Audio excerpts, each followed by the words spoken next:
Hello friends, welcome to the UPSC analyser. तो आज हम 7 फरवरी का इंडियन एक्सप्रेस डिस्कस करेंगे। If you are liking this analysis then please like, share and subscribe. First news is actually very sad news. Lata ji, legendary singer, is no more. Second news हम discuss करते हैं। पंजाब में कांग्रेस ने अपना सीएम फेस अनाउंस किया है। यहाँ पर फैक्ट ये है, वो इंपॉर्टेंट न्यूज़ नहीं थी, इंपॉर्टेंट ये है Punjab has the largest concentration of Dalits in the country. 32% यहाँ पर दलित की कॉन्सेंट्रेशन है पंजाब में। तो Punjab has the largest concentration of Dalit in the country. Anganwadi workers के बारे में यहाँ पर कुछ फैक्ट्स दिए हैं। तो आंगनवाड़ी सर्विसेज जो है वो प्रोवाइड की जाती है under the ICDS, integrated child development scheme. Anganwadi workers का जो काम है वो यहाँ पर क्लासीफाई किया जाता है एज ऑनररी, और इसको कोई एम्प्लॉयमेंट नहीं माना जाता। बेसिकली यहाँ पर जो भी आंगनवाड़ी सर्विसेज में लोग काम करते हैं उनको ये माना जाता है कि वो वॉलंटरी काम कर रहे हैं, इसीलिए उनको यहाँ पर ऑनररी वर्कर्स क्लासीफाई किया जाता है। अब प्रॉब्लम ये है कि ये लोग प्रोटेस्ट कर रहे हैं कि इनकी यहाँ पर सैलरी बढ़ाई जानी चाहिए।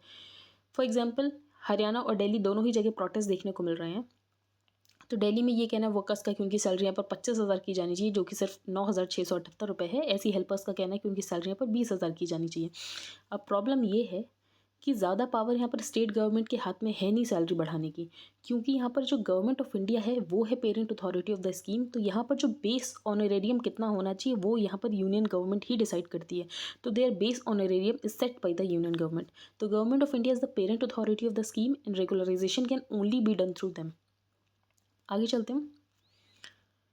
यहाँ पर कोई इंपॉर्टेंट न्यूज़ है नहीं। यहाँ पर सतराज आपने पढ़ा होगा। सतराज क्या होते हैं? सतराज आर इन्फ्लुएंशियल मोनेस्टिक इंस्टीट्यूशंस, जो कि 16th सेंचुरी में न्यू वैष्णवाइट रिफॉर्मिस्ट मूवमेंट जब चल रहा था तो उस समय यहाँ पर सतराज क्रिएट किए गए थे, जो कि मोनेस्टिक इंस्टीट्यूशंस है और ये यहाँ पर बिलोंग करते हैं न्यू वैष्णवाइट रिफॉर्मिस्ट मूवमेंट के दौरान, जो कि यहाँ पर न्यू वैष्णवाइट रिफॉर्मिस्ट मूवमेंट यहाँ पर स्टार्ट किया था वैष्णवाइट सेंट रिफॉर्मर श्रीमंता शंकरादेव जी ने।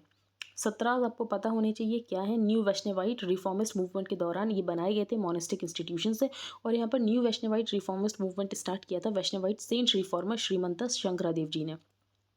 अब ओवर द ईयर्स ये एलिगेशन है कि ये जो सतराज का लैंड है यहाँ पर जो भी इमिग्रेंट पॉपुलेशन है उसने इंक्रोच कर रखा है। तो over the years there have been allegations of encroachment and land grabbing of Satra land by suspected immigrant populations in the surrounding areas. तो बेसिकली वही इंक्रोचर्स को हटाने का यहाँ पर चल रहा है असम में। सतराज आपको पता होना चाहिए सतराज क्या होता है।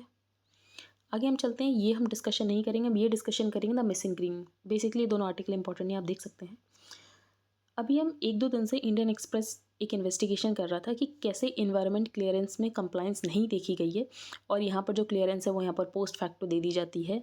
जो गवर्नमेंट है उसके अंदर पॉलिटिकल विल नहीं है, और ये नहीं है सिर्फ पर्टिकुलर गवर्नमेंट, सक्सेसिव गवर्नमेंट्स में ऐसा देखा गया है कि इन्वायरमेंट क्लियरेंस को लेकर जो गवर्नमेंट्स है वो कंप्लाइंट नहीं है। तो उसी को लेकर ये यहाँ पर आर्टिकल है। For decades environmentalist in the country have been alleging that a large number of infrastructure projects, कि कंट्री में बहुत सारे ऐसे इंफ्रास्ट्रक्चर प्रोजेक्ट्स हैं जिनको यहाँ पर क्लियरेंस देते समय ड्यू डिलिजेंस नहीं ली जाती है। Their criticisms have sharpen in the past 15 years, क्योंकि सक्सेसिव गवर्नमेंट्स ने यहाँ पर जो इकोलॉजिकल सेफगार्ड्स हैं उनको यहाँ पर डाइल्यूट किया है। जो पब्लिक हियरिंग रिक्वायरमेंट है उसको यहाँ पर डाइल्यूट किया है। 2 साल पहले environmental performance index of Yale University आया था, जिसमें इंडिया को यहाँ पर 168 रैंक किया गया था इन्वायरमेंटल स्टैंडर्ड्स में अमंग 220 कंट्रीज़। तो इंडिया की रैंकिंग बेसिकली इतनी नीचे आती है। Now in investigation by this newspaper, तो इंडियन एक्सप्रेस ने जो इन्वेस्टिगेशन की थी तो पता चला कि 2004 से 2020 में ऐसे 6 प्रोजेक्ट्स हैं जिनको यहाँ पर इन्वायरमेंट क्लियरेंस दे दी गई, लेकिन वो यहाँ पर इन्वायरमेंटल कंडीशंस को कंप्लाई नहीं करते थे। जैसे कि Mopa international airport in Goa, the Dimang hydel project in Arunachal, Kulda coal mine in Odisha and Tamnar thermal project in Chhattisgarh, the Subansiri hydel project on the Assam Arunachal border. तो बेसिकली इन्होंने अपने ग्रीन कमिटमेंट्स को फुलफिल नहीं किया है। अब न्यूज़पेपर की इन्वेस्टिगेशन में रिवील हुआ यहाँ पर मैन पावर की सबसे ज़्यादा कमी है, तो यहाँ पर मैन पावर बढ़ाने की ज़रूरत है। तो सिर्फ 80 ऑफिशियल्स हैं ministry of environment and forest के पास जो कि यहाँ पर फील्ड विजिट्स करते हैं। तो इसका मतलब ये है जो एनवायरमेंटल ट्रिब्यूनल्स हैं, जो कंट्रोल बोर्ड्स हैं, वो बहुत ही ज़्यादा शॉर्ट स्टाफ्ड हैं। तो यहाँ पर बेसिकली लोगों को और ज़्यादा एम्प्लॉय करने की ज़रूरत है instead of strengthening the monitoring mechanism. तो गवर्नमेंट को यहाँ पर मॉनिटरिंग मैकेनिज्म को और ज़्यादा स्ट्रेंथन करना चाहिए, लेकिन गवर्नमेंट क्या कर रही है? गवर्नमेंट यहाँ पर इकोलॉजिकल स्टैंडर्ड्स को और ज़्यादा डाइल्यूट कर रही है। फॉर एग्जांपल, आप प्रोजेक्ट्स में यहाँ पर पोस्ट फैक्टो क्लियरेंस की फैसिलिटी दे रहे हो, तो ये सब गवर्नमेंट को नहीं करना चाहिए। गवर्नमेंट के पास पॉलिटिकल विल होने की बहुत ज़्यादा ज़रूरत है अगर हमें इन्वायरमेंट को कंजर्व करना है और इन्वायरमेंट की नीड्स का ध्यान रखना है। तो यहाँ पर 2020 में एक जजमेंट आता है, और जजमेंट में ये बोला गया कोर्ट के द्वारा दैट द प्रैक्टिस, यहाँ पर गवर्नमेंट ने कोर्ट ने बेसिकली कॉल आउट किया the practice of allowing project developers to report a violation retrospectively. तो बेसिकली यहाँ पर प्रोजेक्ट डेवलपर्स को एक ये भी फैसिलिटी दे दी कि आप प्रोजेक्ट, अगर कोई वायलेशन होता है तो प्रोजेक्ट खत्म होने के बाद आप रेट्रोस्पेक्टिवली भी बता सकते हो कि ये आपसे वायलेशन हुआ है। तो कोर्ट का बेसिकली ये कहना था कि ये जो आपने यहाँ पर फैसिलिटी दी है कि प्रोजेक्ट कंप्लीट होने के बाद रेट्रोस्पेक्टिवली आप किसी वायलेशन को रिपोर्ट कर सकते हो, तो ये तो प्रिंसिपल ऑफ एनवायरमेंटल जूरिस्प्रूडेंस के बिल्कुल अगेंस्ट जाता है। तो allowing for an ex post facto clearance would essentially condone the operation of industrial activities। तो बेसिकली ये प्रिंसिपल ऑफ एनवायरमेंटल जूरिस्प्रूडेंस को यहाँ पर वायलेट करता है। तो जहाँ पर हम 5 ट्रिलियन इकॉनमी की बात करते हैं कि हमें $5 ट्रिलियन इकॉनमी की तरफ जाना है, उसके लिए यहाँ पर इंफ्रास्ट्रक्चर पुश की बात की गई है। इस बार के बजट में भी केपेक्स एक्सपेंडिचर की बात की गई है। तो इसकी वजह से ऐसा ना हो कि जो हम डेवलपमेंट करें वो यहाँ पर कॉस्ट ऑफ एनवायरनमेंट पे करें, कि यहाँ पर जो एनवायरनमेंट की कीमत है उसके ऊपर अगर हम इंफ्रास्ट्रक्चर का डेवलपमेंट करते हैं तो उससे कोई फ़ायदा नहीं होने वाला। लॉन्ग रन में ये बेसिकली हमें नुकसान ही करने वाला है। तो यहाँ पर गवर्नमेंट के पास पॉलिटिकल विल होना चाहिए ताकि यहाँ पर इकोलॉजी के जो भी स्टैंडर्ड्स हैं उनको ध्यान रख के ही प्रोजेक्ट्स बनाए जाएँ। आगे हम चलते हैं, प्लगिंग पावर रिफॉर्म्स। अब सेंटर एक स्कीम लेकर आया था, revamped distribution sector reform scheme, जो कि यहाँ पर पावर सेक्टर के लिए स्कीम का नाम है RDSS, revamped distribution sector reform scheme. Grant based programmes हैं। बेसिकली यहाँ पर जो इलेक्ट्रिसिटी डिस्ट्रीब्यूशन नेटवर्क इन्वेस्टमेंट है उनको यहाँ पर ग्रांट्स दी जाएंगी, लेकिन ग्रांट्स के लिए यहाँ पर कंडीशंस अटैच है कि आपको यहाँ पर कुछ रिफॉर्म्स करने पड़ेंगे तभी आप यहाँ पर ग्रांट्स का डिस्बर्समेंट आपके लिए होगा। ऐसे ही गवर्नमेंट इससे पहले भी बहुत सारी स्कीम्स लेकर आई थी, जैसे कि एक्सेलरेटेड पावर डेवलपमेंट प्रोग्राम, इसके अलावा रूरल कनेक्शंस को और ज़्यादा एक्सपेंड करने के लिए सौभाग्य स्कीम। अब ये जो RDSS स्कीम है इसका आउटले है 3 लाख करोड़ का, 5 सालों की स्कीम है, 3 लाख करोड़ का आउटले है। बेसिकली यहाँ पर जो इलेक्ट्रिसिटी डिस्ट्रीब्यूशन कंपनीज हैं जो फाइनेंशियली स्ट्रेन्ड हैं, जो स्ट्रेस्ड है, उनको यहाँ पर ग्रांट्स दी जाएंगी, लेकिन उसके लिए यहाँ पर कुछ कंडीशंस अटैच हैं। जो 3 लाख करोड़ का यहाँ पर फंड है उसमें हाफ जो है वो तो दिया जाएगा कि आपको बेटर फीडर लाइंस लानी है, प्रीपेड स्मार्ट कंज्यूमर मीटरिंग करनी है, तो यहाँ पर स्मार्ट मीटर्स और फीडर लाइंस के दिया जाएगा। और बाकी जो हाफ है वो यहाँ पर पावर लॉस रिडक्शन आपको कम करना है और साथ ही नेटवर्क्स को और ज़्यादा स्ट्रेंथन करना, उसके लिए दिया जाएगा। अब RDSS में प्रॉब्लम क्या है, इस स्कीम में प्रॉब्लम क्या है, तो सबसे पहले ऑथर ने बताया कि जो कंडीशंस यहाँ पर ग्रांट के लिए रखी हैं कि आपको फंड डिस्पर्सल तभी मिलेगा जब यहाँ पर आप कुछ कंडीशंस को अचीव कर पाओगे। तो these include complex process and conditions for fund dispersal. अब यहाँ पर कंडीशंस लगाई जाती हैं जिसकी वजह से जो फंड्स है वो बेसिकली यहाँ पर इलेक्ट्रिसिटी कंपनीज को मिल ही नहीं पाता है। Only 60% of the total ₹2.5 lakh crore grants allocated in the past schemes were dispersed. तो इससे पहले भी बहुत सारी ग्रांट्स फंडिंग की गई थी, लेकिन वो एक्चुअली इलेक्ट्रिसिटी कंपनीज तक पहुँच ही नहीं पाई क्योंकि वो उन कंडीशंस को अचीव ही नहीं कर पाते हैं, जिसकी वजह से उनको यहाँ पर फंड का फ़ायदा नहीं मिल पाता है। दूसरी बात, high losses are typically connected to sustained poor quality service. अब हाई लॉसेज होते हैं, हाई लॉसेज की वजह से यहाँ पर पुअर सर्विसेज प्रोवाइड होती हैं, पुअर सर्विसेज की वजह से इनएडिक्वेट इन्वेस्टमेंट होता है। तो एक विशियस साइकिल बन गई है कि यहाँ पर high losses poor quality service की यहाँ पर एक विशियस साइकिल बन गई है। तो इट इज़ इम्पॉर्टेंट। अब इम्पॉर्टेंट क्या है यहाँ पर, आपने यहाँ पर इलेक्ट्रिसिटी कनेक्शन तो दे दिया, लेकिन इंपॉर्टेंट ये है कि पावर आउटेजेस कम हो। अब पावर आउटेजेस कैसे कम होंगे, आपने यहाँ पर इलेक्ट्रिसिटी कनेक्शन तो दिया लेकिन आपने वोल्टेज बहुत कम दिया। More over connections given to rural homes were for 250 और 500 वॉट्स। बेसिकली अज्यूम किया जा रहा है कि रूरल एरिया में लोगों के घर में कुछ लाइट्स होंगे, कुछ फैन होंगे, कुछ टीवी होंगे, तो ऐसे में कम वोल्टेज से भी काम चल जाएगा, लेकिन उनके घर में भी मिक्सर होता है, रेफ्रिजरेटर्स होता है, तो ये अप्लाइंसेस काम नहीं कर पाते। अगर वो इन अप्लाइंसेस को चलाने की कोशिश करते हैं तो जिसकी वजह से यहाँ पर पावर आउटेज की प्रॉब्लम आ जाती है। तो without this the risk of power outages is high. तो यहाँ पर ये जो वोल्टेज है ये बढ़ाने की ज़रूरत है। तो RDSS को इस चैलेंज पे फोकस करने की ज़रूरत है। अब RDSS जो है about 25% of electricity sales is to highly subsidise. तो ये बहुत अच्छी बात है कि यहाँ पर जो 25% इलेक्ट्रिसिटी सेल्स की जाएगी वो हाईली सब्सिडाइज रेट पर की जाएगी। जो नेशनल कुसुम स्कीम है उसमें day time low cost supply can be provided to a large number of farmers, जिसकी वजह से यहाँ पर उनको रिलायबल इलेक्ट्रिसिटी सप्लाई मिलती रहेगी। Third is the need for automatic metering of distribution feeders. तो ये मैंने आपको बताया कि एक इसमें ये भी है कि आपको यहाँ पर half of the funds use करना है फीडर लाइंस के लिए और यहाँ पर स्मार्ट मीटरिंग के लिए। स्मार्ट मीटरिंग बहुत ज़रूरी है ताकि यहाँ पर जो पावर डिस्कॉम्स हैं उनको पता चल सके कि उनका यहाँ पर कितना ज़्यादा लॉस हो रहा है, क्योंकि अगर स्मार्ट मीटरिंग नहीं होती तो वो अपना लॉस ही यहाँ पर कंप्यूट नहीं कर पाते हैं। So for the experience with smart metering and prepaid metering has been limited. तो यहाँ पर स्मार्ट मीटरिंग को इंस्टॉल करने की बहुत ज़्यादा आवश्यकता है। लास्ट बात यहाँ पर ये है, जो डिस्कॉम्स हैं वो 60% जो ग्रांट्स हैं उनका फ़ायदा उठा सकते हैं, लेकिन इसके लिए कंडीशन ये है, investments required to address the demand of charging infrastructure for electric vehicles. तो discoms can avail 60% of grants under RDSS for network investment. तो यहाँ पर जो 60% फंड्स हैं वो यहाँ पर डिस्कॉम्स को मिल सकते हैं, लेकिन उनको नेटवर्क इन्वेस्टमेंट करनी पड़ेगी। नेटवर्क इन्वेस्टमेंट में बेसिकली जो इलेक्ट्रिक व्हीकल्स हैं उनके लिए उनको चार्जिंग इंफ्रास्ट्रक्चर प्रोवाइड करने पड़ेंगे। तो दिस कैन एक्सेलरेट। तो अगर यहाँ पर जैसे ये कंडीशन की गई है कि आपको यहाँ पर चार्जिंग इंफ्रास्ट्रक्चर प्रोवाइड करने पड़ेंगे, तो अगर यहाँ पर ये लोग ऐसा करते हैं, डिस्कॉम्स ऐसा करते हैं, तो जिसकी वजह से इंडिया का जो ईवी पुश है वो और ज़्यादा आसान हो जाएगा। तो आई होप आपको आरडीएसएस के बारे में समझ आ गया हो कि यहाँ पर RDSS revamped distribution sector reform scheme, जो कि यहाँ पर 3 लाख करोड़ 5 साल में यहाँ पर डिस्कॉम्स को दिए जाएंगे, लेकिन यहाँ पर कुछ कंडीशंस अटैच है।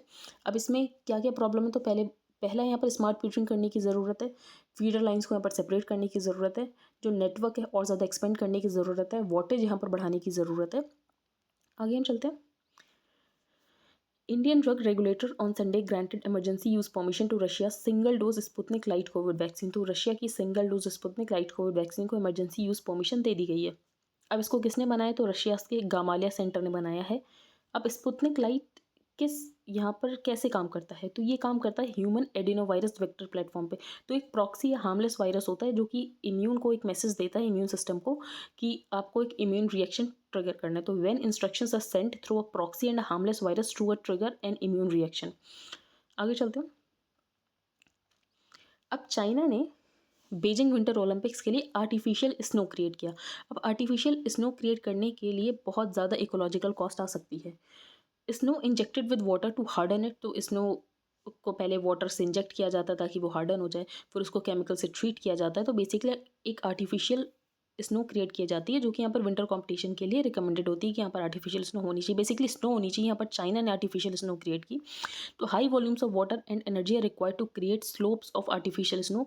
तो इसके लिए बहुत सारे पानी की ज़रूरत पड़ी। 2014 में जब सोची ओलंपिक्स हुए थे तब रशिया ने 80% आर्टिफिशियल स्नो यूज़ की थी। 90% यहाँ पर प्योंगयांग गेम्स के लिए यूज़ किया गया था। वैंकूवर गेम्स में भी यहाँ पर हेलीकॉप्टर्स का यूज़ किया गया था स्नो के लिए। अब बीजिंग रीजन है, वहाँ पर वाटर और आइस, बेसिकली वाटर तो कम है ही, साथ ही आइस भी वहाँ पर कम है। एक स्टडी से ये पता चलता है जो चाइना के ग्लेशियर्स है वो 82% मेल्ट हो चुके हैं और 1/5 जो आइस कवर है वो यहाँ पर चाइना ख़त्म कर चुका है। इन गेम्स में जो यहाँ पर चाइना ने आर्टिफिशियल स्नो क्रिएट की, उसके लिए चाइना ने 49 million gallons of water use किया है। अब चाइना के पास इतना सारा पानी आया कहाँ से, तो चाइना ने बेसिकली यहाँ पर जो बेहेबियो रिजर्वायर है उसके पानी को डाइवर्ट किया। तो वैसे तो वो बीजिंग की पॉपुलेशन के लिए यूज़ होता है, लोकल पॉपुलेशन के लिए, लेकिन इस बार चाइना ने उस पानी को डाइवर्ट किया टू गुइशू रिवर, और उसके बाद यहाँ पर चाइना ने आर्टिफिशियल स्नो क्रिएट की। International Olympic Committee evaluation report said mountains in Beijing had minimum annual snowfall and the country's hosting was completely dependent on the production of artificial snow। तो basically यहाँ पर country ने सिर्फ artificial snow के ऊपर ही dependent रह के ये सारी स्नो क्रिएट की थी। अब एक यूनिवर्सिटी की स्टडी से ये भी पता चलता है only 10 of the 20 venues that have hosted the Winter Olympics since 1924 will be able to produce an amount of snow that is capable of holding an international। तो ऐसे में जो कंट्रीज़ है वो और ज़्यादा डिपेंडेंट होती जा रही है आर्टिफिशियल स्नो के ऊपर, लेकिन इसकी इकोलॉजिकल कॉस्ट बहुत ज़्यादा है। ये न्यूज़ हम डिस्कस नहीं करेंगे। आगे चलते हैं। अब नेपाल और यूएसए का एक बेसिकली एग्रीमेंट हुआ था मिलियन चैलेंज कोऑपरेशन की, यहाँ पर $500 मिलियन यहाँ पर यूएस ग्रांट दी जाएंगी नेपाल को। तो एज नेपाल की political parties in the ruling coalition appear taking conflicting stance on parliamentary ratification of the $500 million US grant. तो यहाँ पर $500 मिलियन यूएस की ग्रांट दी जानी चाहिए थी नेपाल को, लेकिन नेपाल में इसका रेटिफिकेशन हो नहीं पा रहा है। बेसिकली जो अपोजिशन पार्टी उसका ये कहना है कि अगर करंट प्रोविजंस जो बेसिकली यहाँ पर $500 मिलियन दिए जो जा रहे हैं, लेकिन उसके साथ जो प्रोविजंस है उसकी वजह से जो नेपाल की सॉवरेनिटी है वो हर्ट होगी, और नेपाल की जो नॉन अलाइंड फॉरेन पॉलिसी है उसके ऊपर भी इम्प्लीकेशंस आएंगे। इंफ्रास्ट्रक्चर पुश की वजह से क्या फ़ायदा होने वाला है, अगर देखा जाए तो इस साल गवर्नमेंट ने केपेक्स एक्सपेंडिचर को बहुत ज़्यादा पुश दिया है। जो फिजिकल डेफिसिट है वो यहाँ पर 6.9% पे ले आया गया है, क्योंकि कोविड के टाइम में जो फिजिकल डेफिसिट है वो बहुत ज़्यादा बढ़ गया था, और नेक्स्ट ईयर ये एस्टिमेटेड है जो फिजिकल डेफिसिट है वो यहाँ पर 6.4% तक आ जाएगा। तो it has been brought down to 6.9% already and 6.4% is the target for the second year. अब बेसिकली एक इनसे क्वेश्चन ये पूछा गया था, ये सेक्रेटरी हैं डिपार्टमेंट ऑफ इकोनॉमिक अफेयर्स के, तो इनसे एक ये क्वेश्चन पूछा गया था कि अगर आप इतनी ज़्यादा बोरोइंग करोगे तो उसकी वजह से ऐसा तो नहीं होगा कि प्राइवेट इन्वेस्टमेंट जो है वो यहाँ पर क्राउड आउट हो जाए। तो उन्होंने बोला एक्चुअली यहाँ पर पॉसिबिलिटी ही नहीं है कि प्राइवेट सेक्टर का जो इन्वेस्टमेंट है वो क्राउड आउट हो पाए, यहाँ पर क्राउडिंग इनकी ही पॉसिबिलिटी है। अब बेसिकली ऐसा इसीलिए है, now that happens when the private sector is investing. अब प्राइवेट इन्वेस्टमेंट तभी तो क्राउड आउट होगा जब यहाँ पर प्राइवेट सेक्टर इन्वेस्ट कर रहा होगा, लेकिन अभी करंट सिनारियो में यहाँ पर प्राइवेट सेक्टर इन्वेस्ट कर ही नहीं रहा है। तो now that happens when the private sector is investing and consumption is at higher level where the people are competing with in the money available in the economy. तो ऐसा कुछ है ही नहीं, तो अभी जो पॉसिबिलिटी है वो सिर्फ यही बन रही है कि यहाँ पर जो प्राइवेट सेक्टर है उसका बेसिकली यहाँ पर क्राउड इन ही होगा। आगे चलते हैं। अब जो सेंटर है वो रूल्स लेकर आ रहा है ताकि सोलर टैरिफ्स को पूल किया जा सके। अब ज़रूरत क्यों पड़ी कि ऐसे रूल लाने की ज़रूरत क्यों पड़ी कि सोलर टैरिफ्स को पूल किया जाए? पिछले कुछ सालों में ऐसा देखा गया है जो सोलर टैरिफ्स है वो लगातार उनके रेट नीचे गिर रहे हैं। तो जिसकी वजह से जो कंपनीज़ हैं वो यहाँ पर long term power purchase agreements कर ही नहीं रहे हैं। उनको ये लग रहा है कि टैरिफ्स और ज़्यादा कम होंगे जिसकी वजह से उनको नुकसान हो सकता है। तो solar tariffs have fallen consistently over the past decade to a low of under ₹2 per unit, जिसकी वजह से यहाँ पर लोअर टैरिफ्स का ट्रेंड है, जिसकी वजह से यहाँ पर जो कंपनीज़ हैं डिस्कॉम्स उनको ये लगता है कि long term power purchase agreement करके कोई फ़ायदा नहीं है, क्योंकि आने वाले टाइम में हो सकता है कि यहाँ पर जो टैरिफ्स है वो और कम हो जाए और उनको यहाँ पर long term power purchase agreement करने की वजह से नुकसान हो जाए। तो a move to pool tariffs could help speed up procurement of solar power by addressing concerns among discoms of losing out on lower solar tariffs in the future। तो ये प्रॉब्लम ना हो और यहाँ पर जो डिस्कॉम्स है वो यहाँ पर long term power purchase agreements करें, जिसकी वजह से जो सेंटर है वो रूल्स लेकर आने वाली है टू पूल सोलर टैरिफ्स। आज की न्यूज़पेपर में बस इतना ही। आई होप आपको आज का न्यूज़पेपर समझ आया। If you like the video then please like share and subscribe. Thank you and have a nice day.